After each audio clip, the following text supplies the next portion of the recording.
하나님의 사랑, 하이 스토리 메이커스. 찬양에 목마른 사람이었는데 오늘 생수의 강과 같은 우리 권대장 목자님의 특송 너무 감사합니다. 또 그 앞에 우리 장장목 목자님 가정에서 또 매주 이렇게 찬양을 섬겨주셔서 저희가 비대면 예배를 드리고 있지만 매주 찬양이 풍성하게 되어서 감사합니다. 그 지난주 찬양에서는 난 예수가 좋다오, 굉장히 오래된 옛곡을 꺼내 오셨는데 오늘은 시간을 뚫고라는 나온 지 얼마 안 된 새 곡을 가지고 오셨습니다. 우리 장장훈 목사님 가정은 옛곡과 새 것을 지혜롭게 꺼내는 서기관과 같은 찬양 인도자가 아닌가 하는 생각을 해봤습니다. 네, 오늘 말씀의 제목은 목마른 자에게 주시는 생수의 강입니다. 요절은 요한복음 7장 37절과 38절입니다. 다 같이 한 목소리로 요절 말씀을 읽어보겠습니다. 시작. 명절 끝날 곧 큰 날에 예수께서 서서 외쳐 이르시되 누구든지 목마르거든 내게로 와서 마시라. 나를 믿는 자는 성경의 이름과 같이 그 배에서 생수의 강이 흘러나오리라 하시니. 기도하겠습니다. 하나님 아버지, 이 시간 저희 목마른 심령에 생수의 강과 같은 성령의 역사를 친히 이루어 주시옵소서. 주님, 또 이 생명의 역사가 전 세계 가운데 일어나게 하여 주시고 이번 세계선교 보고대회가 그와 같은 생수의 강이 흐르는 역사를 저희가 직접 보고 듣는 그런 귀한 시간 되도록 축복하여 주시옵소서. 예수님의 이름으로 기도하였습니다. 이런 재미있는 기사가 신문에 난 것을 본 적이 있습니다. 현재 교황인 프란치스코 교황이 미국 의회에 와서 연설을 했는데 연설이 끝나고 어수선한 틈을 타서 교황이 마시던 물컵을 가져간 국회의원이 있었습니다. 그는 밥 브래디라고 하는 공화당의 하원 의원이었습니다. 그는 이 컵을 가져다가 일단 자기가 마시고 또 자기 아내와 또 사무실 직원 2명에게 나눠줬다고 합니다. 그리고 나서 이 물은 대대로 보존할 것인데 장차 내 손자들에게 큰 복이 임할 것이다 라고 선언을 했다고 합니다. 그런데 더 놀라운 사실은 이분이 초범이 아니라는 사실입니다. 그는 2008년도에 오바마 대통령의 취임식 때 그 단상에 있던 물컵을 훔친 적이 있는 그런 전력이 또 있다고 합니다. 안타깝게도 이분은 생수에 대한 목마름이 있는데 번지수를 잘못 찾고 있습니다. 정말 하늘의 복을 받기를 바란다면 어떻게 해야 될까요? 물컵을 훔칠 것이 아니라 예수님께로 나아가서 예수님이 주시는 생수의 강물을 마셔야 되지 않겠습니까? 혹시 오늘 우리도 우리 밖에 그 어딘가에 있는 생수를 갈망하고 구하고 있는 것 아닐까요? 그러나 오늘 말씀은 예수님을 통해서 우리 안에서 생수의 강이 터져 나올 수 있음을 우리에게 약속하고 있습니다. 24절에 보면 예수님은 예루살렘 사람들에게 외모로 판단하지 말고 공의롭게 판단하라 라고 말씀을 하신 바 있습니다. 말씀을 들은 예루살렘 사람들은 그제서야 종교 지도자들이 찾아 죽이려 안달하던 그 사람이 바로 예수님이라는 사실을 알게 되었습니다. 그리고는 당국자들을 약간 비꼬는 투로 이렇게 말을 합니다. 26절을 보십시오. 보라, 드러나게 말하되 그들이 아무 말도 아니하는도다. 당국자들은 이 사람을 참으로 그리스도인인 줄 알았는가? 예수님을 가만 놔두는 것을 보니까 이렇게 성전의 앞에서 많은 사람들 앞에서 공개적으로 가르치도록 내버려 두는 것을 보니까 이 당국자들도 예수님을 그리스도로 믿고 있는 거 아닌가? 이런 식으로 우스갯소리를 한 것입니다. 물론 그들은 절대 그럴 리가 없다는 것을 잘 알고 있었습니다. 그 이유는 자신들도 예수님의 출신과 소속이 어디인지를 알고 있는데 종교 지도자들이 그것을 모를 리가 없고 그렇기 때문에 그들이 예수님을 메시아로 영접할 리가 없다라고 확신하고 있었기 때문입니다. 예수님이 갈릴리 나사렛 출신이라는 것은 알만한 사람이면 당시에 모두 다 알고 있었습니다. 특히 예수님이 쓰시는 그 갈릴리 사투리를 듣게 되면 곧바로 예수님의 출신지가 어디인지를 금방 알아차릴 수 있었습니다. 그런데 당시 유대인들은 메시아가 오신다면 그 메시아는 아무도 모르게 어디서 온지 모르는 어떤 그런 미스테리한 방식으로 세상에 오실 것이라고 믿고 있었습니다. 그런데 예수님에게는 그런 신비주의 전략은 눈꼽만치도 찾아볼 수가 없었습니다. 자신의 출신에 대한 사람들의 설왕설래를 들으신 예수님께서는 어떤 반응을 보이셨나요? 28절과 29절을 보십시오. 우리 28, 29절을 같이 한번 한 목소리로 읽어보겠습니다. 네, 28, 29절 시작. 예수께서 성전에서 가르치시며 외쳐 이르시되 너희가 나를 알고 내가 어디서 온 것도 알거니와 내가 스스로 온 것이 아니니라.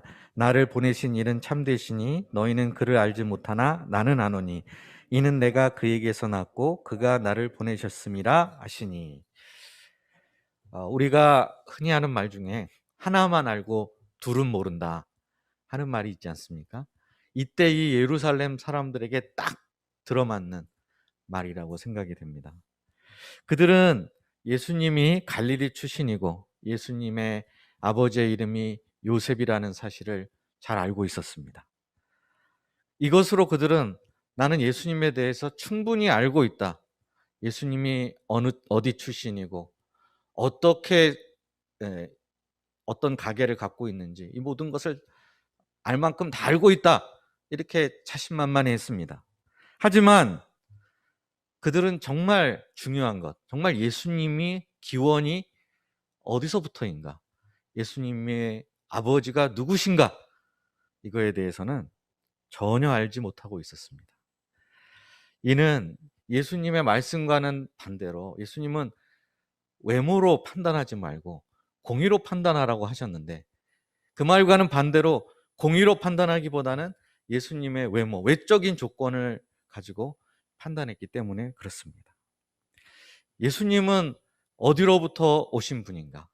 예수님의 기원은 어디인가? 이것은 정말 중요한 질문이라고 할 수 있습니다. 이 질문에 대한 사람들의 답변은 크게 두 갈래로 나뉠 수 있습니다. 먼저는 예수님의 인간적인 기원만을 아는 사람들이 있습니다. 그들은 예수님이 베들레헴에서 태어나셨고 나사렛에서 성장하셨으며 목수일을 하시다가 만으로 30살이 돼서 공생애를 시작하셨으며 3년 동안 사역하다가 십자가에서 못 박혀 돌아가신 분이다라고 잘 알고 있습니다. 또 예수님의 어머니의 이름은 마리아며 예수님에게 여러 동생들이 있었다는 것도 알고 있습니다. 한 걸음 더 나가서 예수님의 사역은 정말 놀라웠고 예수님의 가르치심은 새로웠고 또 깊이가 있었다고 생각합니다. 그들은 예수님을 본받을 것이 많은 성인이라고 여기고 또 위대한 선지자라 칭하기도 합니다. 그런데 딱 여기까지입니다. 여기까지가 전부입니다. 그들은 하나님이 보내신 메시아로서 예수님을 믿지는 않습니다. 더욱이 영원하고 무한하신 하나님의 아들로 영접하려 하지 않습니다. 그렇기 때문에 그런 사람들에게 있어 예수님은 내가 내 일생을 의탁할 수 있는, 믿고 맡길 수 있는 그런 의지의 대상이 되지 못합니다. 경외심도 없고 예수님께 예배를 드리고자 하는 마음도 없습니다. 내가 가진 기준을 가지고 예수님에 대해서 이러쿵 저러쿵 평가하고 또 추론하는 것을 즐겨야 할 뿐이지 정말 예수님 앞에 믿음으로 나오는 법이 없습니다. 이런 사람들 중에 어떤 사람은 예수님께서 인도에 가셔서 불교를 배우고 오셨다라고 주장하는 사람들도 있고 또 어떤 사람은 예수님이 막달라 마리아와 결혼하여 유럽에 이주하여 거기에 정착하셨다라고 주장하는 사람도 있습니다. 바로 이 뒤에 얘기가 그 유명한 다빈치 코드라는 소설의 줄거리입니다. 세상에는 이렇게 예수님을 나름 안다고 생각하지만 정말 예수님이 누구신가, 예수님이 어디로부터 오신 분인가에 관해서는 아무것도 모르는 헛똑똑이들이 정말 많이 있습니다. 반면에 예수님이 진정 어디로부터 오신 분인가를 아는 사람들이 있습니다. 이 사람들은 예수님께서 영원 전부터 계셨던 말씀이 육신을 입고 세상에 오신 분이심을 압니다. 예수님을 하나님께서 우리를 구원하시기 위해 이 땅 가운데 보내신 우리의 구원자 그리스도이심을 믿고 고백합니다. 또한 이들은 예수님이 하신 말씀이 모두 다 하나님의 말씀이며 예수님의 마음이 곧 하나님의 마음이며 예수님께서 행하신 모든 일들이 다 하나님께서 원하시고 뜻하신 바라는 것을 알고 있습니다. 예수님이 삼위 하나님 중 한 분이신 성자 하나님이심을 믿으며 경배를 드립니다. 바로 이렇게 예수님이 본래 하늘 아버지께 속한 분이심을 아는 사람, 이런 사람을 우리가 뭐라고 불러야 될까요? 바로 이런 사람을 가리켜서 그리스도인이라고 부릅니다. 예수님께서 하늘에 속한 분이시라면, 하늘로부터 오신 분이라면 우리는 그러면 어디에 속한 사람일까요? 그리스도인은 누구에게 속한 사람일까요? 말 속에 다 답이 있지 않습니까? 그리스도인은 당연히 그리스도께 속한 사람, 모든 기원, 모든 뿌리를 그리스도께 둔 사람, 이 사람이 바로 그리스도인이라고 할 수 있습니다. 그리스도 안에 거하고 그리스도와 교제하면서 그리스도께서 주시는 힘으로 인생을 살아가는 사람입니다. 또 나와 같은 소속을 가진 우리 동역자들, 우리 형제 자매님들을 정말 가족처럼 귀하게 여기고 섬기며 사랑하는 사람들입니다. 그리스도께 속했기 때문에, 또 그리스도께서 나를 불러내셔서 내게 주어주신 그 사명에 어찌하든 끝까지 충성하고자 하는 사람, 이 사람들이 바로 그리스도께 속한 그리스도인이라고 말할 수 있습니다. 제가 LG에 근무할 때 부서원 전원이 종종 프로야구 관람을 단체로 갔습니다. 공짜 티켓이 나왔기 때문에 그걸 가지고 가서 잠실 운동장에 가서 응원을 했습니다. 근데 어떤 날 LG하고 해태하고 경기가 벌어졌는데 저희 가서 응원을 했습니다. 막 그냥 목이 터져라 응원을 했는데 그 응원 덕분인지 LG가 계속 앞서가고 있었습니다. 근데 어느 순간 해태가 계속 연속 안타를 치더니 경기를 순식간에 뒤집어 버렸습니다. 근데 저보다 1년 앞서 회사에 들어왔던 선배가 있는데 전라도 출신이었습니다. 근데 해태가 경기를 역전하는 순간 갑자기 벌떡 일어나더니 해태 화이팅! 이런 것이었습니다. 정말 그 순간에 아직도 잊혀지지가 않습니다. 주변에 있던 모든 우리 팀원들이 갑자기 얼음장처럼 이렇게 하다가 딱 굳어지더니 이렇게 쳐다보면서, 정작 해태 파이팅을 외쳤던 그분도 갑자기 얼음이 돼가지고 지금 내가 무슨 말을 한 거지? 하는 표정으로 서 있었습니다. 이 일로 인해서 이분은 두고두고 괴롭힘을 당해야만 했습니다. 이 이야기의 교훈이 무엇입니까? 소속을 분명히 해야 된다는 것입니다. 우리도 소속을 좀 더 분명히 인식할 필요가 있습니다. 우리 소속이 어디입니까?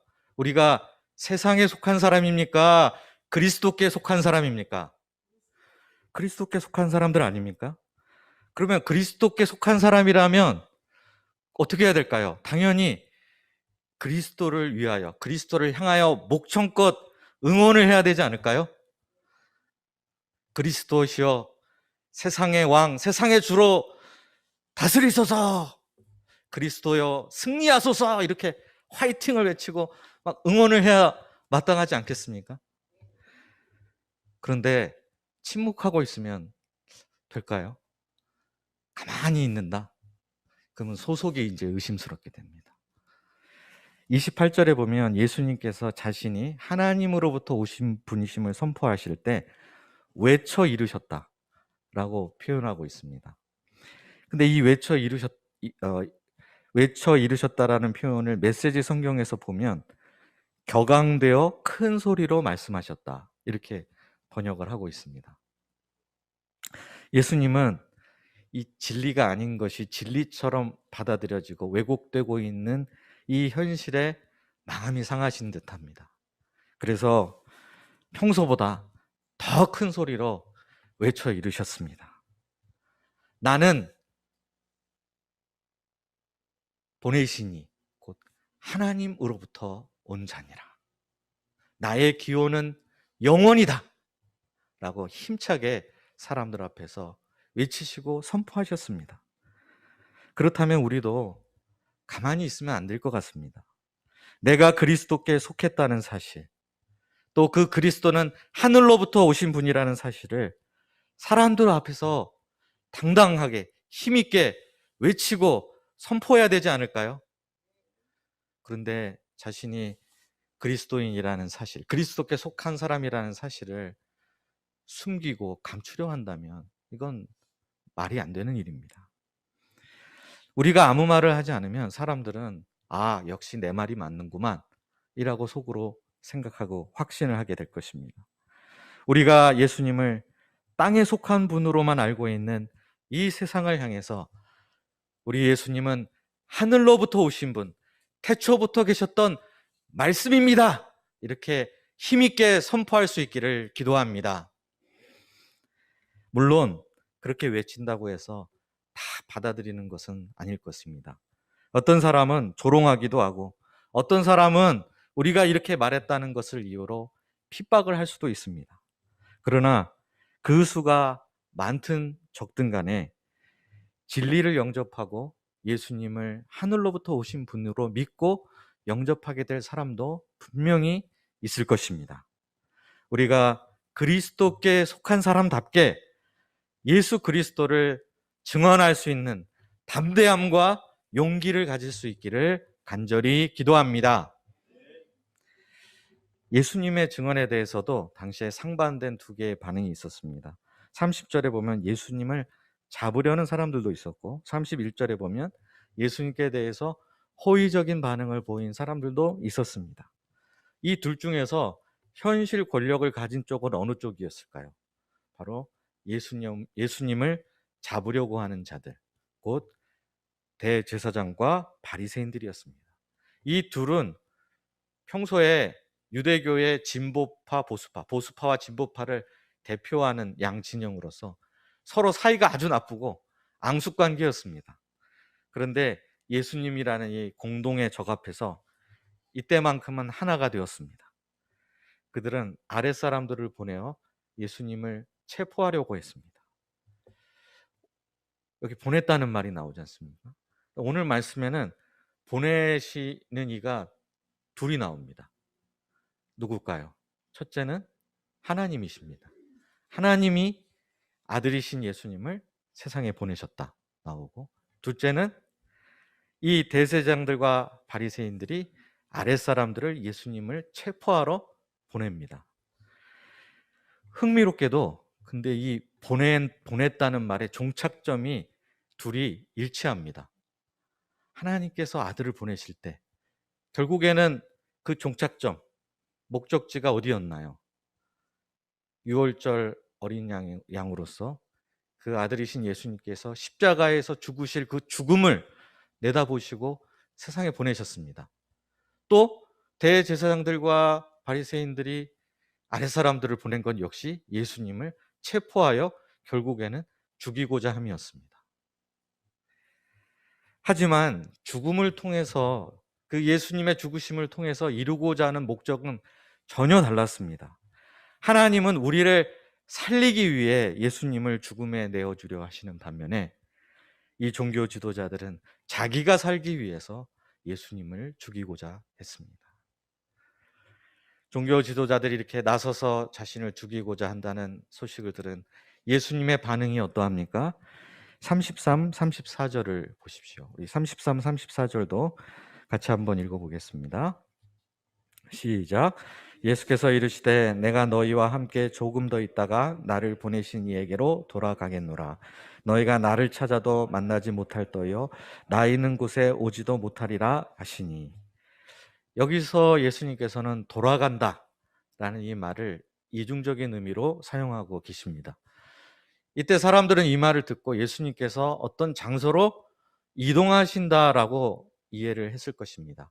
그런데 여기서 예수님께서 보내신 이에게 돌아가신다는 뜻은 결국 자신의 죽음을 가리켜서 하신 표현입니다.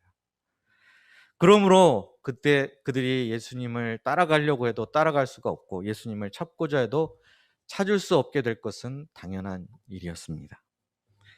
유대인들은 그런데 예수님께서 말씀하신 이 돌아간다는 말의 의미의 이중적인 뜻을 전혀 이해하지 못하고 엉뚱한 오해를 했습니다. 35절을 보십시오.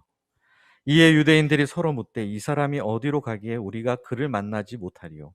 헬라인 중에 흩어져 사는 자들에게로 가서 헬라인을 가르칠 터인가. 유대인들은 예수님의 말씀을 예수님이 해외에 선교를 하러 가신다는 말씀을 하신 걸로 착각했습니다. 당시에 보면 유대교에도 선교사들이 있었다고 합니다. 그래서 해외에 있는 헬라인들에게 나가서 유대교를 전파하는 그런 사람들이 종종 있었기 때문에 이 말을 크게 어색하거나 이상하게 여기지 않았던 것 같습니다. 그런데 만약 그렇다면 예수님 말씀이 좀 앞뒤가 안 맞는 것이 있습니다. 만약 예수님이 해외 선교를 나가신 것이라면 예수님을 찾고자 마음만 먹으면 찾을 수도 있고 그 뒤를 따라갈 수도 있을 것 같은데 너희가 결코 그럴 수 없을 것이다 라고 말씀하니까 더욱더 이 말씀이 잘 납득이 되지를 않았던 것입니다. 근데 여기서 우리는 놀라운 아이러니 하나를 발견하게 됩니다. 유대인들의 이 말은 예수님의 본래 의미를 잘 이해하지 못하고 오해한 데서 나온 말인데 사실은 놀랍게도 자기도 모르게 그들이 진실을 말하고 있다는 사실입니다. 하나님의 구원이 어떻게 유대인을 넘어서 이방인에게까지 미치게 될까요? 그게 저절로 그냥 일어나는 일은 아닙니다. 요한복음 12장 24절에 보면 예수님을 만나러 찾아온 헬라인들 몇 사람이 등장을 합니다. 예수님께서 그 헬라인들을 보시고 바로 다음과 같은 유명한 말씀을 하십니다. 내가 진실로 진실로 너희에게 이르노니 한 알의 밀이 땅에 떨어져 죽지 아니하면 한 알 그대로 있고 죽으면 많은 열매를 맺느니라. 헬라인을 보시고 왜 이 말씀을 하셨겠습니까? 저 헬라인들에게 하나님의 구원이 임하도록 하기 위해서 앞으로 내가 할 일이 바로 한 알의 밀이 땅에 떨어져 죽는 일과 같은 일, 바로 십자가의 그 고난과 죽으심을 감당하시겠다라는 뜻을 말씀하신 것입니다. 예수님의 죽음이 구원을 이방으로 확대하는 결정적인 분수령이 되었습니다. 이렇게 예수님께서 하나님께로 돌아가시게 되면 그 후에는 누가 오십니까? 성령님이 오십니다. 그리고 예수님은 이 성령님을 통해서 교회를 세우시고 그 교회를 인도하셔서 힘을 주시고 역사하여 이방인 선교를 친히 이루실 것입니다. 5월 30일 우리 다음 주일에 세계선교 보고대회가 있습니다. 바울이 셋집에서라는 제목으로 윤모세 선교사님께서 메시지를 전해주실 예정입니다. 또 CIS, 아시아, 오세아니아, 중남미, 아프리카, 북미, 유럽을 각각 대표하는 7분의 강사님들의 인생소감 발표가 있을 것입니다. 우리는 이 대회를 통해서 이방인 가운데 맺혀진 많은 열매들, 그 열매들을 우리 눈으로 보고 또 귀로 듣게 될 것입니다. 근데 어떻게 이런 열매가 이방인들 가운데 맺히게 될 수 있었을까요? 바로 방금 얘기 드린 것처럼 예수님께서 하늘의 미랄이 되어 땅에 떨어져 죽으셨기 때문입니다. 자신을 희생하여 십자가에 내어주셨기 때문입니다.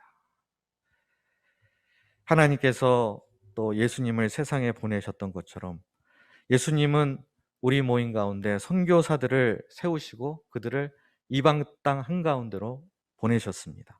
그리고 바로 그곳에서 우리 선교사님들은 예수님의 뒤를 따라 한 알에 썩는 밀알의 삶을 사셨습니다. 예수님을 본받아 내가 죽음으로 양들을 살리고자 하셨습니다. 세계 선교는 바로 이와 같은 십자가의 능력의 역사, 한 알의 밀알이 썩고 죽음으로 이루어진 열매의 역사입니다. 아울러 이 역사는 예수님께서 보내신 성령님께서 친히 이루신 역사입니다. 성령의 바람이 불어 우리 모임 가운데 독일로, 미국으로, CIS로, 중남미로 많은 선교사님들이 파송되었습니다. 우리 선교사님들이 말씀을 가르치고 예수님에 관하여 증언할 때마다 성령께서 이방 양들의 마음을 열어주시고 말씀이 그들 안에서 세력을 얻게 하시고 감동, 감화시키는 역사를 이루어 주셨습니다.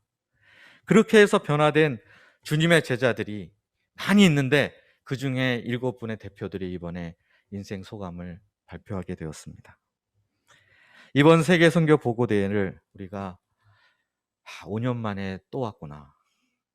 이렇게 의례적인 행사처럼 그렇게 여기고 치부해서는 안 되겠습니다. 우리가 십자가의 능력, 복음의 능력, 성령님이 어떻게 세계 곳곳에서 역사하고 계신가를 듣고 볼 수 있는 우리에게 더할 나위 없이 없는 좋은 기회가 될 것을 믿습니다. 우리가 이번 세계 선교 보고대회를 통해서 아들을 보내신 하나님 아버지, 또 아버지에 따라 십자가에서 죽으신 아들이신 예수님, 또 사람들을 그 아들에게로 이끄시는 성령 하나님, 이 삼위 하나님의 영광을 보는 그런 대회가 될 수 있기를 간절히 기도합니다. 때는 초막절 마지막 날이 되었습니다. 초막절이 시작되면 7일 동안 실로암 연못에 가서 물을 길어다가 금 주전자로 옮겨서 성전 제단 옆에 있는 은그릇에 붓는 의식을 매일같이 행했다고 합니다. 이때 백성들이 그 의식이 벌어지는 곳 주변에 서 있다가 이사야서 12장 3절 너희가 기쁨으로 구원의 우물들에서 물을 기르리로다 라는 말씀을 가사로 해서 찬양을 불렀다고 합니다. 7일 동안 물을 기르다 붓는데 마지막 날이 8일째 되는 날인데 이날에는 이 물 붓는 의식을 치르지 않았습니다. 대신해서 하나님께 짐승을 잡아 희생 제사를 드렸습니다. 바로 그날, 그 8번째 되는 날, 마지막 날에 예수님께서는 그곳에 모인 많은 회중들을 향해서 이렇게 외치셨습니다. 바로 오늘 요절 말씀인 37절과 38절입니다. 다 같이 37, 38절을 한 목소리로 읽어보겠습니다. 시작. 명절 끝날 곧 큰 날에 예수께서 서서 외쳐 이르시되 누구든지 목마르거든 내게로 와서 마시라. 나를 믿는 자는 성경의 이름과 같이 그 배에서 생수의 강이 흘러나오리라 하시니. 여기서 예수님께서 약속하신 생수가 무엇일까요? 4장에서 생수가 이미 등장한 적이 있지 않습니까? 그때 예수님께서 사마리아 여인에게 생수를 약속하셨는데 그때는 그 생수가 무엇인지 구체적으로 알려주시지 않으셨었습니다. 그런데 오늘 요한복음 저자는 우리에게 이 생수의 정체에 대해서 비로소 설명해주고 있습니다. 39절 상반절을 보십시오. 이는 그를 믿는 자들이 받을 성령을 가리켜 말씀하신 것이라. 이 생수의 정체는 바로 성령님이셨습니다. 그런데 왜 생수의 강이라고 표현했을까요? 물이라고 해서 다 같은 물은 아닙니다. 샘물도 있고 시냇물도 있고 강물도 있습니다. 깊은 산속 옹달샘은 어떻습니까? 토끼가 세수하러 왔다가 세수도 못하고 그냥 물만 먹고 가지 않습니까? 시냇물은 어떨까요? 시냇물은 뭐 물도 먹고 세수도 가능할 것 같습니다. 그러나 강물이 되면 차원이 달라집니다. 레벨이 다른 물이 됩니다. 강물이 있는 곳에 문명이 발생했고 강물 곁에서 산업이 발달했습니다. 우리나라도 그렇지 않습니까? 우리나라 그래서 어떤 말이 있나요? 한강의 기적이라는 말이 그래서 생겨난 것 아니겠습니까? 한강은 우리나라 산업을 일으켜 세웠을 뿐만 아니라 지금도 이 1,000만 명이 넘는 서울 시민들에게 식수를 제공해가지고 우리가 이 물을 가지고 빨래도 하고 샤워도 하고 이렇게 하는데 달아 없어지지가 않고 계속해서 끊임없이 흘러 나오고 있습니다. 또 그 위에 유람선을 띄워서 다 이렇게 관광을 하기도 합니다.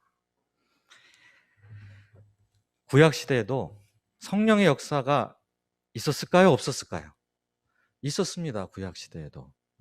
그런데 비유하자면 구약 시대의 성령의 역사는 깊은 산속 옹달샘 같은 역사거나 아니면 졸졸 흐르는 시냇물 같은 역사였습니다. 성령이 임하시긴 하시는데 간헐적으로 임하셨습니다.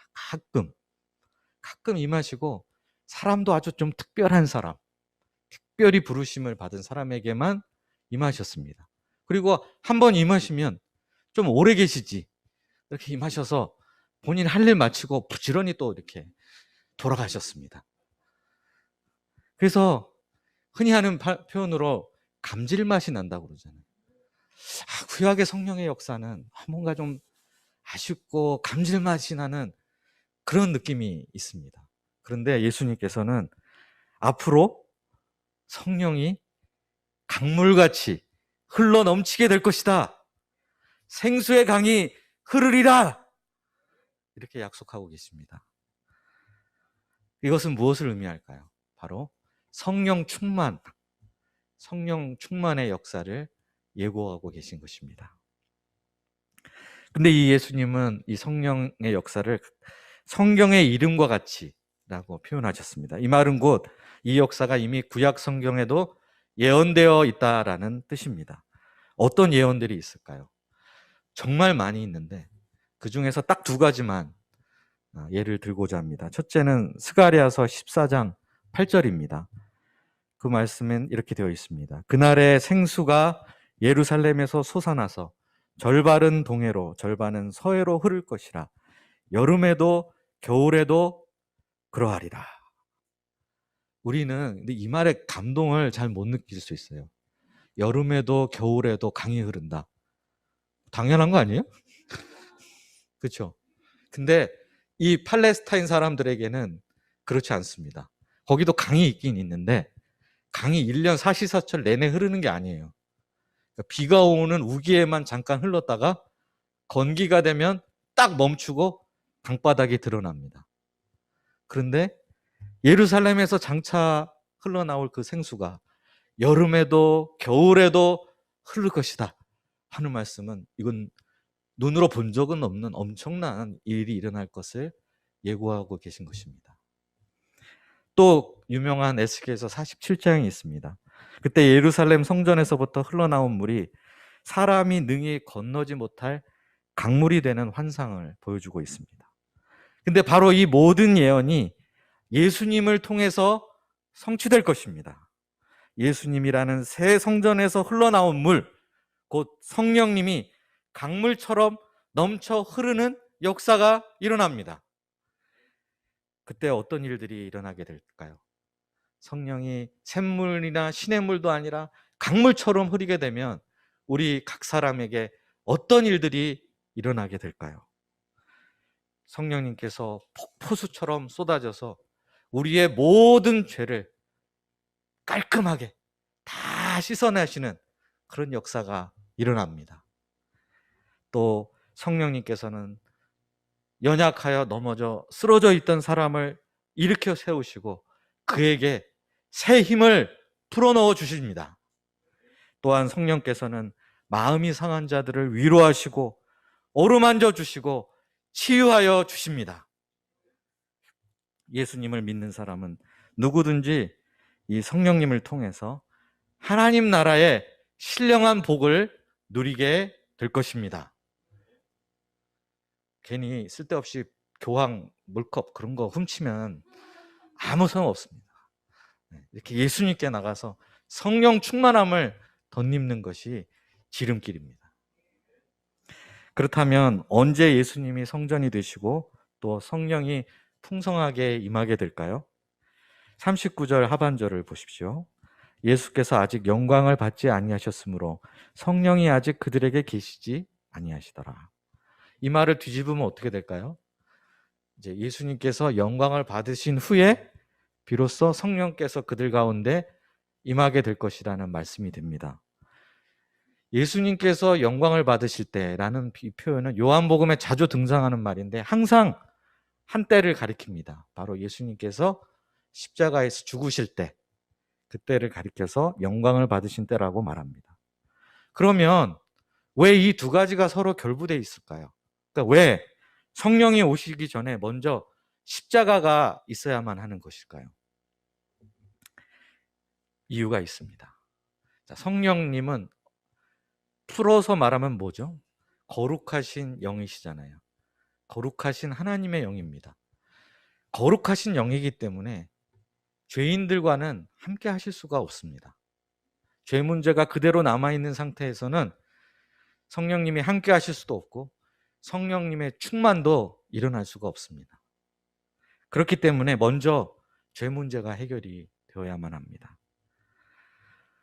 우리 모든 사람은 다 죄인입니다. 그렇기 때문에 그 누구도 성령님을 받고 성령 충만함을 덧입을 자격이나 조건을 갖춘 사람이 아무도 없습니다. 그런데 그 죄인이 예수님이 십자가에서 흘리신 피로 말미암아 죄사함을 받게 된다면, 죄의 씻음을 받을 수 있게 된다면 얘기가 달라지게 됩니다.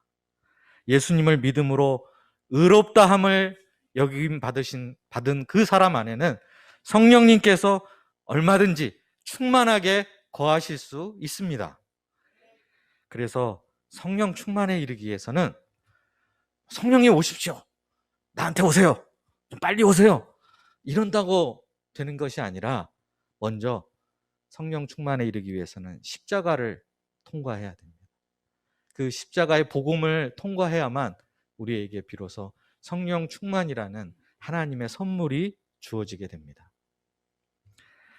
그래서 자기가 의롭다고 생각하는 사람, 나는 아무 문제가 없다고 여기는 사람, 난 이미 가질 것을 다 가지고 있고 누릴 것을 다 누리고 있기 때문에 더 이상 목마르지 않다라고 생각하는 사람은 결코 성령 충만을 경험할 수가 없습니다.